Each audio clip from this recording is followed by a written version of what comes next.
নমস্কার বন্ধুরা, সবাই কেমন আছো? আশা করি খুব ভালো আছো। তো দেখো, আজকে হচ্ছে আমার মেয়ের জন্মদিন। তো আপনারা সবাই আমার মেয়েকে আশীর্বাদ করবেন, সে যেন অনেক বড় হতে পারে, যেন মানুষের মতো মানুষ হতে পারে। তো এই জন্য আপনাদের আশীর্বাদের খুব প্রয়োজন।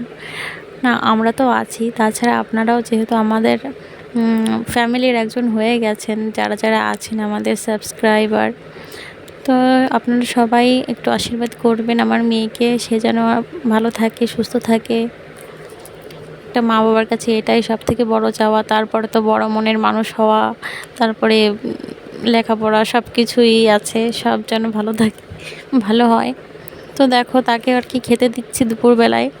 অনেক কিছু রান্নাবান্না করেছি, এক থালায় সব কিছু গুছিয়ে দেখো একটা গ্লাস দিয়েছি, সব আর কি কাঁসার থালায়। আমাদের বাড়িতে একটা অনুষ্ঠান হলেই কাঁসাটা খুব চলে, কাঁসার জিনিসপত্র এসবই বেশি হয় আর কি। কাঁচ টাচ এসব খুব একটা ভালো লাগে না।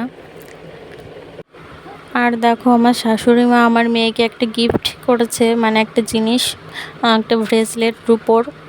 তো সেইটা আর কি পরিয়ে দিতে বলেছি। আমার মা, শাশুড়ি মা হচ্ছে রান্না করছিল, সেখান থেকে ডেকে নিয়ে আসলাম। তো তাকে দেখেই আর কি বুঝতে পারছো সে কাজ করছিল, মানে আমিও কাজ করেই আসলাম। আর মাকে তারপরে বসিয়ে রাখলাম যে তুমি একটু করো, আমি এক্ষুনি আসছি। তো তারপরে আর কি মাকেও ডেকে নিয়ে আসলাম যে তুমি একটু পরিয়ে দিয়ে যাও, তুমি যেহেতু গিফটটা করেছো। তাই আর কি মাকে আর কি মা দেখো পরিয়ে দিচ্ছে। তো এই গিফটটা আমার মেয়ের খুব পছন্দ হয়েছে দেখে। তো ভিডিওটা খুব একটা বড় করব না। ভিডিওটা তোমাদের কেমন লাগলো অবশ্যই জানিও, আর আমার মেয়েকে অনেক আশীর্বাদ করো, সে যেন খুব ভালো থাকে। আর আমাদের ভিডিওগুলো কেমন লাগে অবশ্যই জানিও কমেন্টে। যদি ভালো লাগে অবশ্যই আমাদের পাশে থেকো, সাবস্ক্রাইব করো। সবাইকে টাটা, ভালো থেকো সবাই।